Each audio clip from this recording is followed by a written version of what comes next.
اعوذ باللہ من الشیطان الرجیم بسم الله الرحمن الرحیم. تر ټولو اول ټولو ته د زړه له کومې سلامونه کوم، نیکې هیلې. السلام علیکم ورحمت الله وبرکاتو. او ستاسو د لوړې مبارزې او د کوششونو یو لوی جدوجهد، د چا د ارمانونو، د چا د ژوند هیلې او د چا د ژوند د تیرولو عصري او د راتلونکي نسل د ښه کولو یو لوی کوششونو ته سلام. او الله مو تل آباد لره. اول به د کراچۍ جلسې په حواله سره خبره وکړو چې اول خو مونږ په 12 مئی باندې چې یوه تاریخي ورځ به په هغې باندې د جلسې کولو اعلان کړی و، خو بیا هلته چې کله نورو 4-5 پارټو اعلان وکړو نو مونږ وویل چې مونږ خو د چا سره سیاسي کلیش یا اختلاف جوړول نه غواړو، لهذا مونږ هغه تاریخ د 12 نه 14 ټاکو. او بیا هغې نه پس چې 14 تاریخ ته کله مونږ د خپلې جلسې تیاری شروع کړلې، په منځ چې جرګې راغلې، هغې خبرې شروع کړې. نو جرګې والا مونږ ته وویل چې مونږ د حکومت طرفه، د فوج طرفه دا خبره درته کوو چې تاسو ته به ستاسو په جلسې کښې هېڅ رکاوټ نه وي، مونږ به تاسو ته هېڅ رکاوټ نه پیش کوو، بیا به مذاکرات کوو، تاسو جلسه وکئ. خو هغه ټول دروغ وختل. هغې چې څه خبرې کړې وې ټول دروغ وو. زمونږ ملګري چې کله لاړل هلته یې خپل کمپین شروع کړ، او هلته د کراچۍ پښتانو چې کمپین ورسره شروع کړ نو هغه نیول شروع شول، هغې باندې تشدد شروع شو، او د هغې سره داسې رویه شروع شوله لکه د دشمن سره چې کیږي، لکه دوی د غشار ته قتلونو دپاره راغلي وي، لکه دوی د دې غشار د بدامنۍ جوړولو خبرې کوي، بلکې دوی هلته د بدامنۍ تپوس کوو، دوی هلته چې کومو خلکو بدامنۍ جوړه کړې ده د هغې تپوس یې کوو. خو بیا هم دوی هلته ونیول شول، دوی باندې تشدد وشو، ډېر زیات ملګري په کراچۍ ښه ونیول شول، په دوی باندې تشدد کېدو، دوی وهل، دوی ټیکل. هسې ما سوچ کوه څه به هغې رینجر والو ته محسوس شوي وي چې کله یو 8 پیل رینجر والا د PhD ډاکټر ګل مرجان نه تپوسونه کول او ده ته به یې لار ښودله چې دا کوه او دا مه کوه. څه به دوی محسوسه کړي وي چې هلته د پروفیسر ریاض ته دوی خبرې وروښولې، هغه میټرک فیل خلکو چې ته څه کوه او څه مه کوه، او نور ټول تعلیم یافته طبقه مشران بیا د دوی سره داسې رویه. بهرحال بیا هم په هر ځای باندې ناکا واچېدله، هر کور ته یې خبر ورکړه چې که جلسه ته لاړلئ ډېر خطرناک نتایج بیا در ورسوو. دومره پرې چې جلسې ته کرسي چا راوړې وې هغه د رینجر والا واپس ورته چې واپس بیا یوسې، په زور یې واپس یوړې. ساؤنډ سیسټم چې کوم کس لګولی و ان دا ریکارډ هغه کال ټریس کوي چې زه محسن دا ورته وکړه چې ما ته د رینجر والا کال وکړ او ویل یې چې داسې به دې مړ کړو چې ستا لاش به هم نه میلویږي. بیا یې په ټول سوراب ګوټ باندې کنټینرې بدلې کړلې، علاقه یې بند کړه. بیا چې کوم ملګري د نورو علاقو نه راتلل هغې ته یې په لارې مشکلات شروع کړل، د ډي ای خان نه یوه قافله را روانه وه د شاه فیصل دو لامزیب دو او نورو ډېرو ملګرو چې ډېر پکښې سټوډنټ و 3 پکښې سپین ږیري وو. نو هغه په هر چیک پوسټ باندې ودرول او بیا به د دوی ضلالت کوه. آخري یې په سکرش رینجر په بدل شوه او دوی یې ونیول. نو بیا رینجر وال ونیول او واپس یې وړل د سیند د علاقې نه بهر وایستل پنجاب ته. او بیا دوی د پنجاب نه بیا روان شول، بیا په لیارې تنګول او وړل به او راوړل به. او بیا چې دوی حیدرآباد ته رسېدل د ټیم جلسه شروع وه او دوی بیا د هغې ځای نه واپس کړل. او بیا دوی 2 کم شپېته ګنټې مزل کړی و، هغه 2-3 ورځې دغه ګرځېدل را ګرځېدل بغیر خوبه. او دغه دوی سره چې کومه روایت دوی وکړه هغه واپس راغلل، خو جلسه ته پرې نه شول. دغسې د جنوبي پښتونخوا نه د کویټه نه او نورو علاقو نه ملګري روان وو. هغه یې ټول ونیول او هغه یې ټول هلته بندیان کړل. په کراچۍ چې به چا ټوپۍ به سر وه هغه به یې هم ونیوه. ولې یې نیول تاسو ته پته شته؟ ځکه چې دغې خلکو د هغې ماشوم یې تپوس کړی و چې ویل میرے بابا مجھے تم یاد آتے ہو. هغه یې ایکسټرا جوډیشلي مړ کړی و.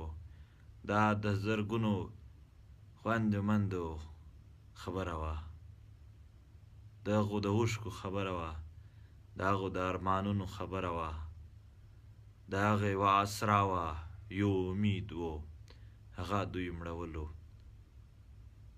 هغه یې نور دغه خاوره نور بربادولو ته تیاره ده. دوی نه غواړي چې پښتون د خپلې خاورې حساب وغواړي. دوی د پښتون دلته هغه یو وجود نه مني خپل. دوی پښتون بحثیت یعنې په کوم حیثیت وي قبلوي، خو بحثیت پښتون یې نه قبلوي. په مخ ورې د نسل خبره مه کوه. د پښتون قامي حیثیت دوی قطعاً هم نه تسلیموي. موږ چې کله روان شو دا پرېږده، دا وړې خبرې دي چې دوی په ایرپورټ موږ نه پرېښویه څه شی دي. دوی د پاکستان روډونه هم موږ دپاره نه وو. دلته خلک وایي چې جتنا پاکستان اس کا ہے اتنا ہمارا بھی ہے. بھائی جان یہ جھوٹ نہ بولو، یہ میں نے دیکھ لیا ہے کہ کتنا اس کا ہے کتنا آپ کا ہے. هغه موږ په خپلو سترګو لیدلی دي. دا شوچه د دوی دی، په دې کښې د غلام په حیثیت دلته ژوند دی، د یو مجرم په شان باندې دلته ژوند دی.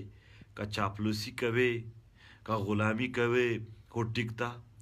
که نه یې کوې، خبره د حق کوې، بیا به ذلیلېږې، بیا به خوارېږې. کنې راپورته شه ټرایي وکړه. زما په خبرو یقین مه کوه، ته راپورته شه ټرایي وکړه یو د نر په شان. ته چې غلام مې د ده چې ښه کوي چې بد کوي هغې سړي ته اوکې وایې، جی سر وایې، سلام ورته کوې، سلوټ ورته کوې او بوټ یې چاټې، بیا ټیک ده. غلامي کښې ته دلته ټیک یې، ستا غلامي زبردست. خو ته که خپل حیثیت پسې خبرې کوې بیا هېڅ نشته دی. بیا ته غدار یې، بیا نه دا د دغې ملک روډ د ستا د استعمالولو دپاره دی، بیا د ټول ستا دشمن دی. ولې د دشمن دی؟ چې دی ستا خپل هغه چې کوم آیین اختیار درکوي هغه ته دې نه پرېږدي. راشه ټرایي وکړه چېرته. دا بوټ چاټي چې کوم خلک یې هغه دې پرېږدي، یوه ورځ ټرایي وکړي چې دوی ته څه ریزلټ میلویږي. په پنجاب کښې چې موږ روان وو، چې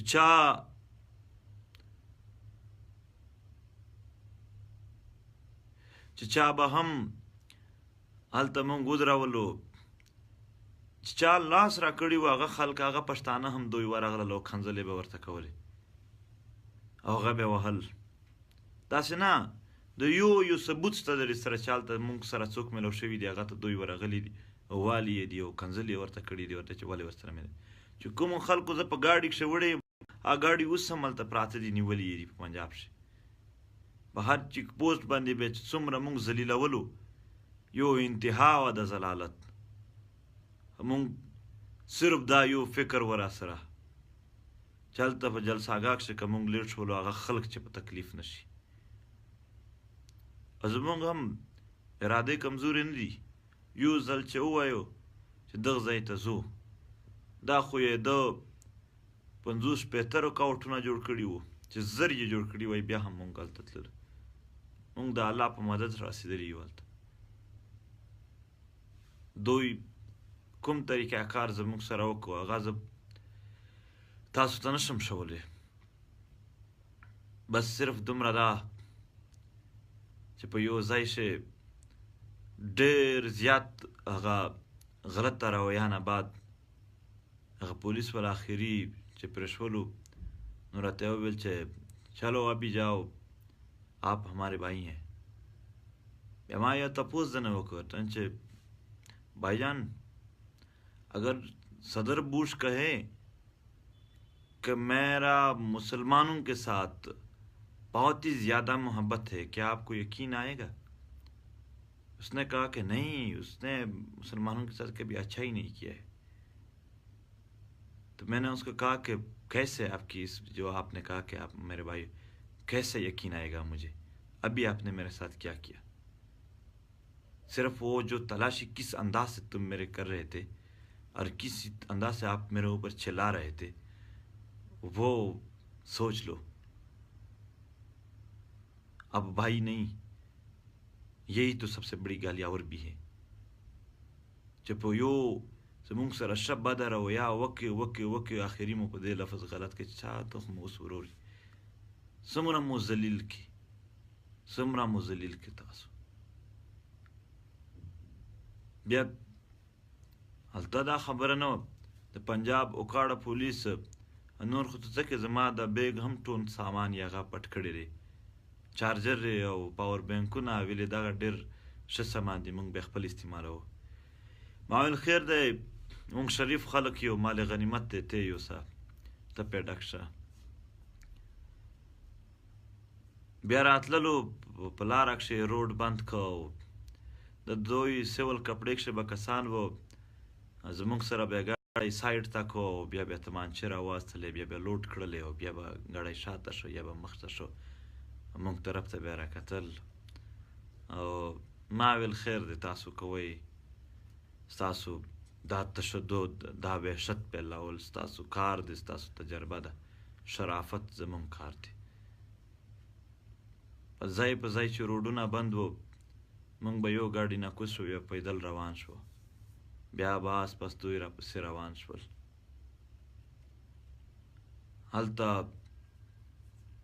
په یو ځای چې روډ بند شو نو شپه وه، موږ د شپې پیدل روان شو، زه او د دوه ملګري نور ورسره. ډریور او ګاډی یې ونیول، ډریور یې رانه لرې کړو، ګاډی یې رانه لرې کړو. نو ډېر زیات په پیدل لاړلو. هغلته نور ملګري وو د یونیورسټۍ، هغې ته موږ کال وکړ، هغه راغلل، بیا موږ ته ګاډی راوست، هغه ته ورلګ شولو.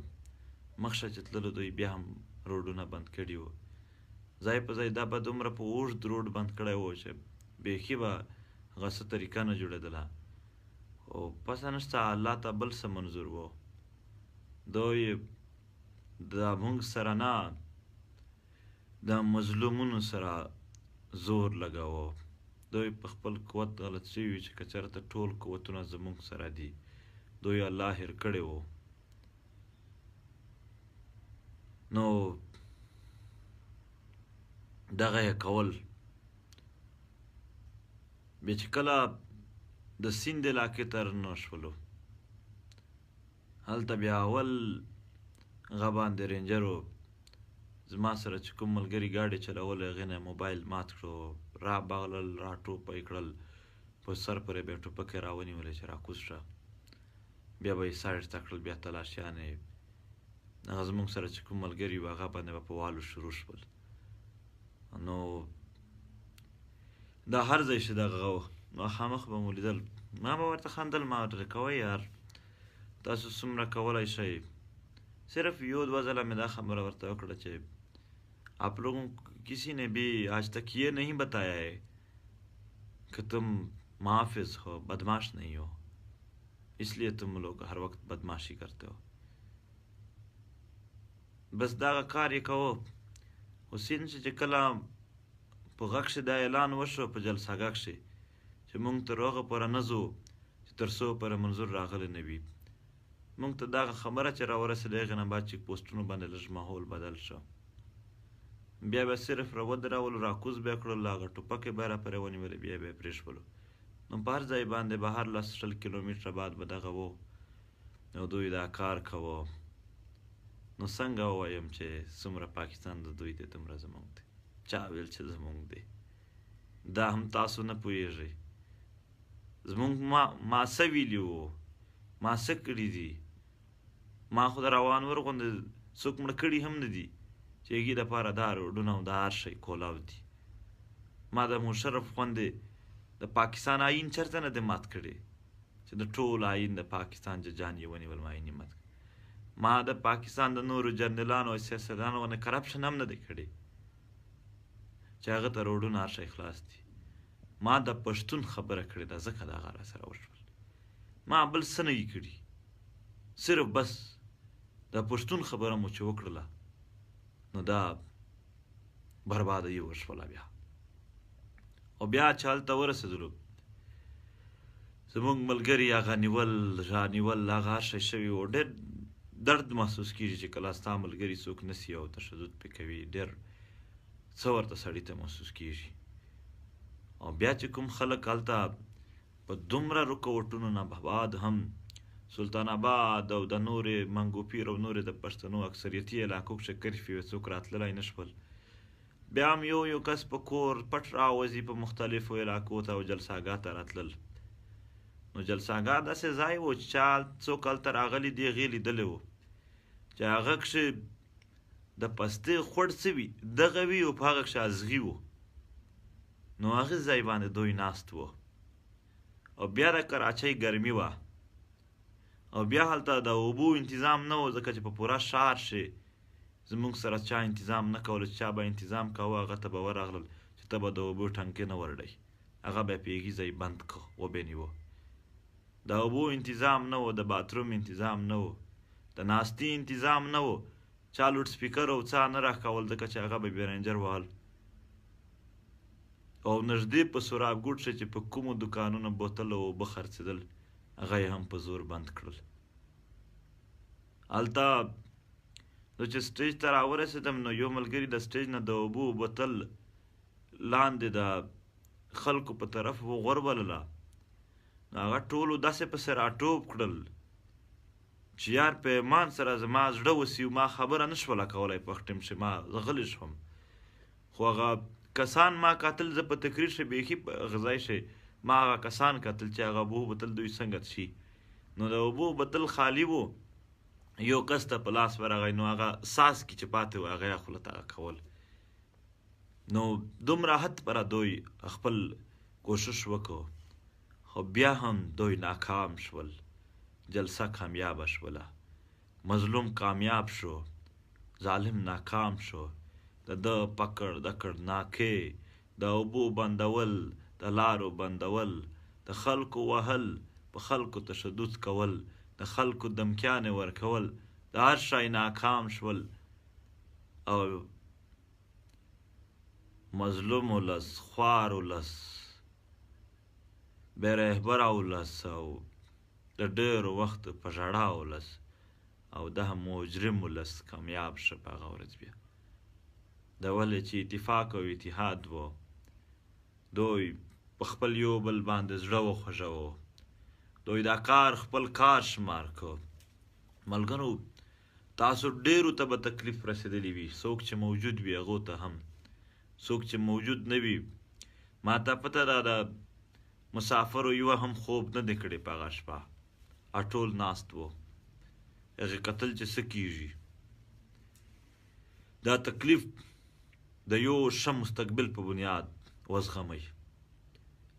در یاد کوئ ماشومان چې په سټیج ژړا درته کوي، میندې در یادې کوي، تاسو د هغې اسرا یئ، د هغې امید یئ، د هغې مستقبل یئ. تاسو د هغې په خاطر د هر شی برداشت کوئ او هر شی زغمئ. نن په پښتونخوا کښې که د چا سره شی کیسې شي چا سره شي داسې په اسانه نه شي. دلته ډېرو ملګرو لاسونه او پښې مات شول په تشدد شي. ډېرې کلکې کلکې زغمي د کام پردی ملک دی، پردی ریاست دی، ځکه چې که زمونږ خپل وای داس بیا نه وای راسره کړي. دا د جنګ مونږ خو د جنګونو تپوس کړی و چې خلک وایي اوس راپورته شوي دي، او که 100 کاله پس راپورته شوی وی هم بیا هم زمونږ حق و چې د خپل وطن باندې کوم جنگ تر شوی دی هغې پوښتنه وکړو. خلک وایي دوی ورته وایي فاټاک چې امن راغی بیا راپورته شو. امن نه چې 100 ځله امن راشي بیا هم زما عیني حق دی چې په خپله خاوره مې کوم مرګونه شوي دي هغې تپوس وکړم. بیا په میرلي کښې د تیرو 3 ورځو نه چې کومه جلسه درنه روانه ده، د میرلي خلکو ته ټول پښتون سلام کوم. زه سلام ورته کوم. ما ته چې څنګه هم لار برابره شي زه میرلي ته راځم او خامخا به راځم خلکو ته. زمونږ نور ملګري محسن او د نور ملګري ټول رسېدلي دي او هغه هلته ورسره ناست دي او هلته نور اسلام دی او د نور چې څومره هلته د یوت وال دی او د نور دی هغه ولاړ دي اول وخت نه، او انشاءالله تر آخره پوره به ورسره ولاړ وو. نن باړه کښې هم لویه جلسه وشوله او د باړې خلک ثبوت کړل چې د پی ټي ایم ګډ باړه دی، خیبر ایجنسي ده، او انشاءالله هر ځای شي د پښتون قام اتفاق اتحاد به څوک هم مات نه کي او نه یې ماتولی شي. نو هر شی روان دی او اوس بیا هغه ښې ډېرې جرګې کالونه کوي. څو ځله موږ ورته ریلایز کړله چې موږ ته یو سیسټم اول خو ټروت اینډ ریکنسیلیشن کمیشن جوړ کړه، نور څه خبره نشته دی. خو بیا هم که تاسو دا کوئ دومره ډېرې جرګې خو مه راغږي. یوه جرګه خو دا هم نہ کبھی. کچھ دوست کہہ رہے ہیں کہ اردو میں بات کرے، اردو میں بھی لاسٹ میں بات کرتا ہوں. نو دا د جرګې والا سسٹم هم غا دی، اوس به په اردو کې لږ خبره ورته وکړم. او جتنا یہ پہلے سوات میں، بنو میں اور دیگر علاقوں میں جلسہ ناکام بنانے کے لیے وہ کیا کرتے تھے کہ یہ جہاں یہ فسادی لوگ تھے جو انہوں نے خود بنائے تھے، جو لوگوں میں مطلب غیر مقبول ہے، ان کے ساتھ ہمارے تصویریں لگاتے تھے تاکہ لوگ ان سے نفرت کرے اور ان کے نزدیک نہ آئے. حالانکہ وہ سب لوگ انہوں نے خود پیدا کیے، خود بنائے ہیں، یہاں خود ان کو دہشت گردی سکھائی ہوئی ہے. وہی ان کے اپنے جو گن تھا وہ ہمارے ساتھ لگا کر تاکہ لوگوں. لیکن کراچی میں انہوں نے اپنے طاقت کا استعمال کیا. انہوں نے صرف آمنے سامنے ہم پر حملہ نہیں کیا ہے، ہم پر فائرنگ نہیں کی، ہم پر مطلب اپنے توپ اور جانوں سے بمباری نہیں کی. اس کے علاوہ جو بھی طاقت کا اسلام ممکن تھا انہوں نے کیا. ہمارے دوستوں پر تشدد کرنا تھا انہوں نے کر دیا. ہمارے دوستوں کو پکڑ دکڑ شروع کیا، ان پر وہاں تشدد کرتے. میں نے پشتو میں یہ بھی بات کی کہ کیا عجیب بات ہوگی جب وہاں یہ میٹرک فیل، یہ میڈل فیل سپاہی یہاں کے پی ایچ ڈی ڈاکٹر پروفیسر گل مرجان کو راستہ سکھا رہے تھے اس کے حراست کے دوران. کیا عجیب بات تھی جب پروفیسر ریاض کو اور دیگر ہمارے معززین کو وہ صحیح اور غلط بتا رہے تھے. یہی ان کا معیار ہے اور یہی ہمارا معیار ہے. پنجاب میں جو ہمارے ساتھ ہوا یقین مانے وہ نہ تو ہم بھول سکتے ہیں اور وہ بھی ایک یہ کرے مہربانی کہ وہ بھی نہ بولیں. کم سے کم وہ مجھے روکنے کے لیے اچھے رویے سے بھی مجھے روک سکتے تھے، مگر ان کا جو رویہ تھا اور جو ان کا طریقہ کار تھا میں نہیں بیان کر سکتا ہوں یہاں کہ وہ کس انداز سے مطلب وہ ہمارے ساتھ پیش آ رہے تھے. میرے دوستوں پر وہ تشدد کرتے رہے اور ہم دیکھتے رہے، اور ہر جگہ ناکا اور ہر نکے پر اٹھا کر گاڑی میں بٹھانا اور پھر کہیں لے کر جانا اور پھر کہنا کیا نام ہے وہ کیا ہے، اور ہر جگہ پر یہی. اور ایک دفعہ ایک پولیس والوں نے بہت سارے تھے رحیم یار خان کے قریب، بہت زیادہ تنگ کیا انہوں نے ہمیں، دھکے دیے، وہ ہمارے دوستوں کو تھپڑ بھی لگائے اور گاڑی کو کبھی ایک سیٹ کھولو کبھی دوسری، اور خواہ ٹائم ضائع کرتے رہے.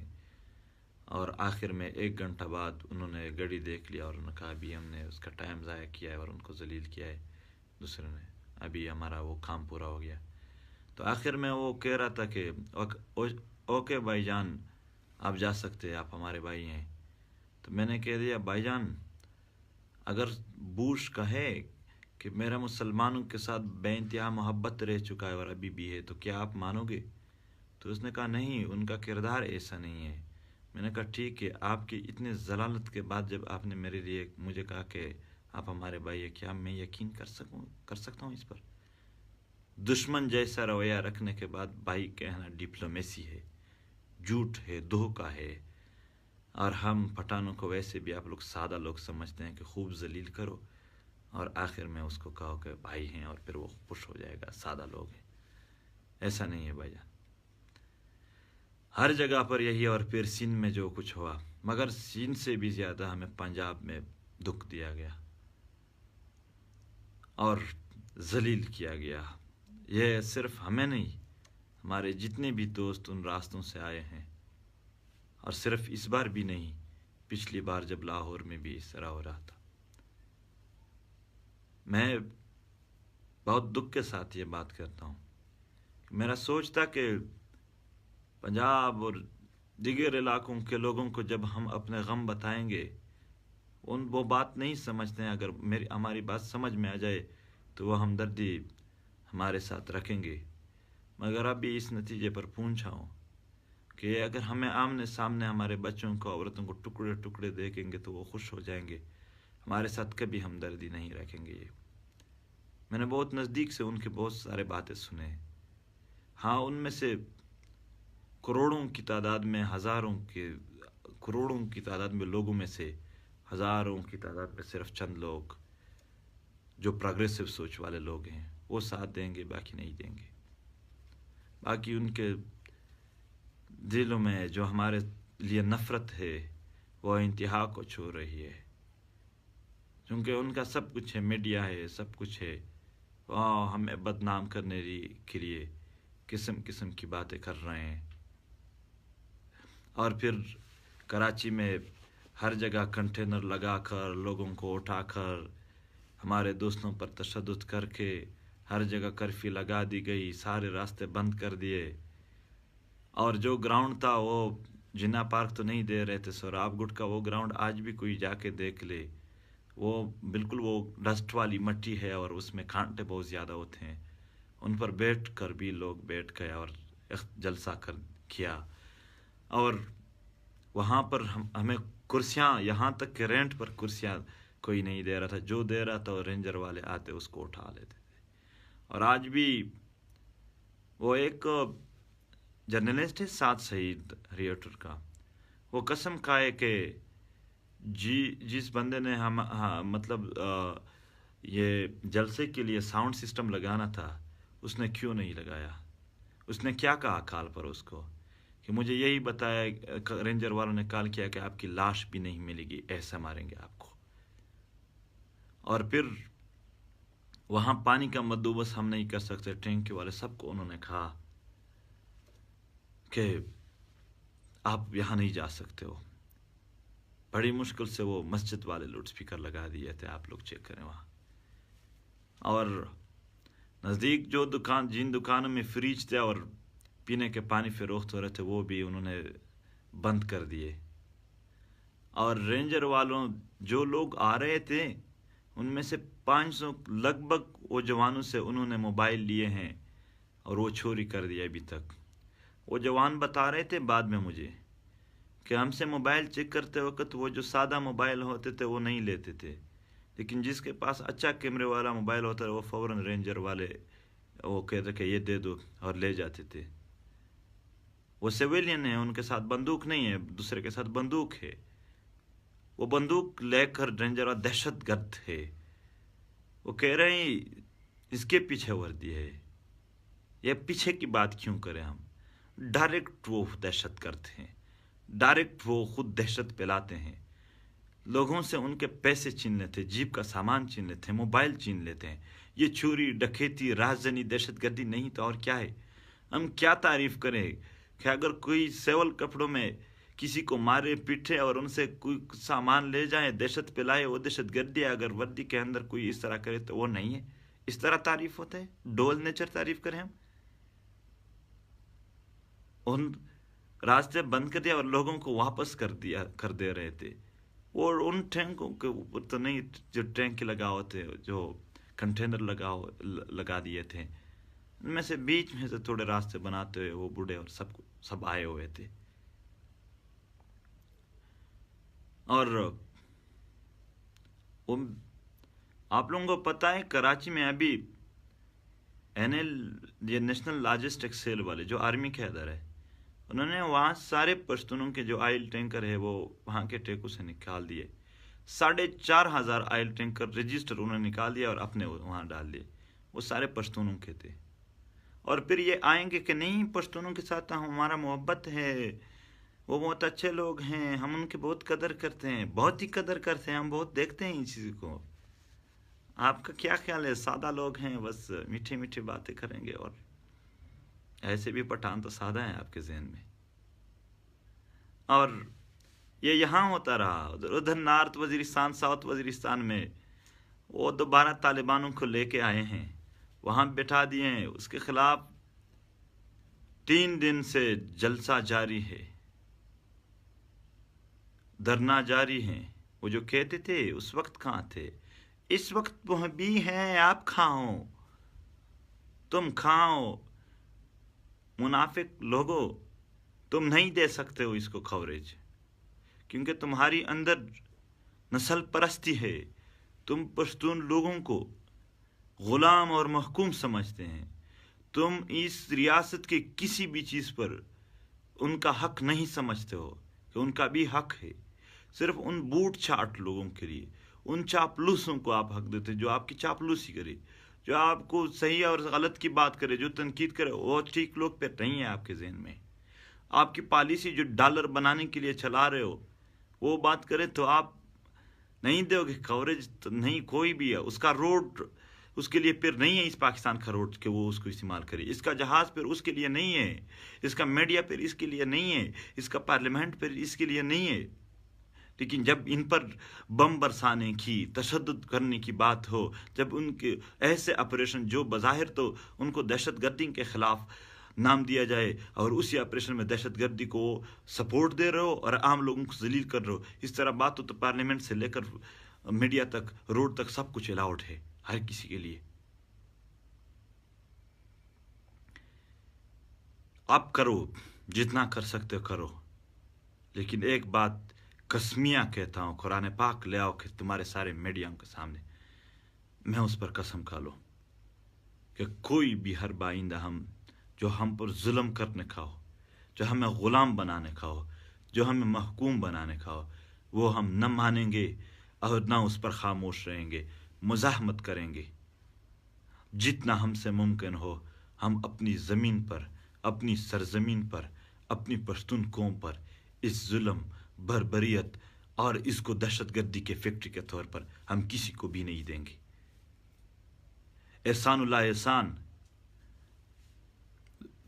क्या नाम था वो दूसरा उनके साथ, फजलुल्लाह और मुस्लिम खान, ये आपके प्रोडक्शन थे, अभी भी हैं। बाज़ को कैंट में बुलाया हुआ और तस्वीर सिर्फ लोगों को हमसे मुतनफ़र करने के लिए हमारे साथ लगा देते हो। और सिर्फ यही होता है कि जिन लोगों से हमें सख्त नफरत होता है उनकी तस्वीर आप हमारे नज़दीक लगा, हालांकि वो तुम्हारे गनावने चेहरे हैं। तुमने देख लिया कराची में जितना ताकत तुम इस्तेमाल कर सकते थे कर लिया, फिर भी तुम नाकाम हो गए। तुम आखिर तक नाकाम होते रहोगे। तुम्हें अदालत में आना होगा, तुम्हें आईन मानना होगा। तुम आईन नहीं मानते हो या तुम्हारे अपने बनाए गए اپنے لوگ وہاں بیٹھے ہیں جو تمہاری حفاظت کے لیے ہیں، عوام کے لیے نہیں۔ اس آئین پر، اس ریاست پر مکمل طور پر قبضہ ہو چکا ہے، اور پھر پشتونوں کے لیے تو یہ قبرستان ہے روز، جس میں بس دفن ہوتے جائیں گے، اب پیسے بناتے جائے۔ میرے لیے میں اس کے خلاف دھرنا جاری ہے۔ محسن داوڑ اور باقی وہاں چلے گئے ہیں، پہلے سے پی ٹی ایم کے دوست وہاں ہیں، اور جیسے ہی مجھے وقت اور یہاں جو بار بار جرگے بھیج رہے ہیں اور مجھے انگیج کر کے رکھا ہوا ہے ان لوگوں نے، ان سے تھوڑا فراغت مل جائے میں ڈائریکٹلی وہاں پہنچوں گا۔ آج باڑہ میں بھی خیبر ایجنسی میں جلسہ تھا، میرے لیے میں دھرنا تھا، نہیں ہے میرے پر، ورنہ بہت خواہش تھی کہ دونوں جگہ میں پہنچ جاؤں، پر اپنی پشتون سرزمین پر بھی ہم مومنٹ بہت مشکل سے کرتے ہیں۔ ان کے سرزمین پر تو مومنٹ کرنا ہمارے لیے وبال ہوتا ہے، ہمیں پھر سبق سکھایا جاتا ہے کہ اس جھنڈے کے سائے تلے ہم ایک ہے، قطعاً نہیں ہے، آپ ہیں اور ہمیں غلام رکھا ہوا ہے۔ اور بہت سارے وہ جو جرگے بھیج رہے ہیں، اور سلیمان خیل قوم کا ایک بار پھر شکریہ، ان کے جوانوں نے جو ہمت کی، میرے سامنے ان پر تشدد ہوتا رہا اور وہ کہتے رہے۔ ایک دفعہ سندھ میں ایسا ہوا کہ وہ ہمارے ایک دوست تھا جو تھوڑا عمر میں بڑا تھا اور دوسرا عمر میں اس سے کم تھا، تو جب رینجر والے اس کو مار رہے تھے، اس نے رینجر والوں کا ہاتھ پکڑا اور کہا کہ آپ مجھے مارے، ان کو نہ مارے۔ اس نے کہا غلطی اس نے کی، انہوں نے کہا خیر اس کی غلطی کا سزا مجھے دے۔ اس اخلاص کو بھی لوگ شک سے دیکھتے ہیں کہ یہ پی ٹی ایم والے کیسے لوگ ہیں، یہ ایک دوسرے اپنے آپ کو ایک دوسرے پر قربان ہونے والے لوگ ہیں، کرنے والے لوگ ہیں۔ آپ جتنا درد دے سکتے ہو ہم سہ لیں گے، اور ایک حد ہوتا ہے، کراس کر رہے ہو، آپ نے کراس کیا ہے، پر پتہ نہیں ہمیں اللہ پاک بہت برداشت دے رہے ہیں، اور جب ہم دیکھیں گے کہ انصاف نہیں ملنے والا ہے، پھر خوش ہوں گے آپ بھی۔ اگلا مرحلہ بہرحال پھر بھی سارے دوستوں کو ان کے جد و جہد کو سلام۔ جن دوستوں کو تکلیفیں پہنچی ہیں، وہ اس تکلیف کو، ان ماؤں کو، ان بہنوں کو، ان بچوں کو ان کے آخری آسرا اور امید سمجھ کر سہ لے۔ اور آخر میں کوئی ایسی بات تو نہیں ہے دوست، بار بار وہ کچھ جوزف نام لکھ رہا ہے کہ وہ کسی پاکستانی ایئر بیس سے ان کو مطلب جانے دیا، اس نے ایک پاکستانی کی جان لی تھی۔ ہم جنہوں نے نہ تو آج تک کسی کی جان لی ہے، نہ تو ان کے بڑے سیاستدانوں کی طرح کرپشن کیا ہے، نہ تو ان کے جرنیلوں کی طرح دہشت گرد بنائے ہیں، نہ تو راو انور کی طرح لوگوں کا قتل عام کیا ہے، ان سب جرنیلوں کو، ان قاتلوں کو، ان دہشت گردوں کے پیدا کرنے والوں کو، ان راو انوروں کو، ان جوزفوں کو یہ روڈیں، یہ سڑکیں، یہ جہازیں مہیا ہے، اور ہم کو نہیں۔ کیوں؟ کیونکہ ہم نے ان سب نے پشتونوں کی حقوق کی بات نہیں کی، بلکہ پشتونوں کی حق مارا، ان کو قتل کیا، ان کو بربادی کی بات کی، پھر وہ الاؤڈ ہے۔ لیکن جو ان کی حق کی بات کرے، جو یہاں جو ہم، وہ الاؤڈ پھر نہیں ہے۔ پشتون کو بحیثیت قوم وہ کبھی نہ تسلیم کریں گے، نہ تسلیم کرتے ہیں، اور نہ تسلیم کیا ہے۔ وہ صرف سپرفیشل الفاظوں سے آ کر کہیں گے کہ نہیں یہ تو ہمیں بہت ہی پیارے ہیں، پشتون قوم تو ہمارا بہت ہی بڑا حصہ ہے، فوج میں اس کے اتنے کارنامے ہیں۔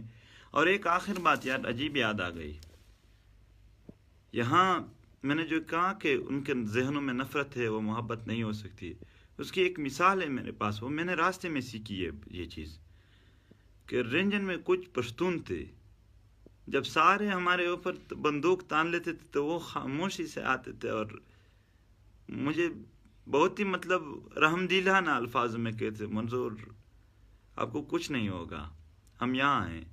وہ باقی بدماشی کر رہے تھے اور وہ مجھے پشتو میں کہہ رہے تھے کہ ہم آپ کے ساتھ ہیں۔ تو میں اس وقت کہا یہ باقی لوگ درد نہیں سمجھیں گے ہمارے، وہ ہمیں بس ان باتوں سے ورغلائیں گے کہ آپ تو اچھے ہیں، آپ تو وہ ہیں، ہمیں آپ سے پیار ہے، لیکن صرف یہ باتیں الفاظوں تک ہوگی، گراؤنڈ وہ ان الفاظوں کو ٹچ نہیں کر سکے گی کبھی۔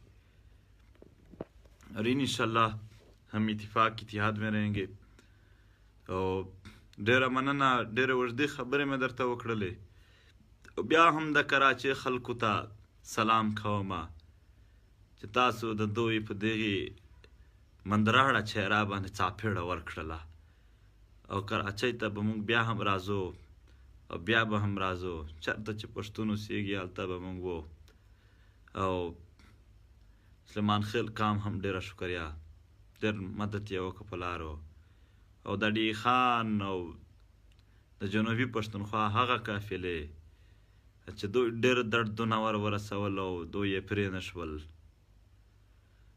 نو بیا هم دوی ونه رسېدل او خپله د قام او د وطن خبره او جلسه ته نه ورسېدل، نه یې پرېښول د سیند او د پنجاب په خاوره کښې. هغو ته هم سلام کوم، ډېره مننه، کور ودان تل آباد اوسئ، ډېره مننه. یو منټ د کمره دلغری وي، دا زمونږ کلیوال هغه وي، دلغری دی، دا لالټین یشتی لور دی او د دلغري په یې غواړه من دا پیزي دي چې کوم موږ پې ناست یو. نو ډېره مننه، الله مو آباد لره.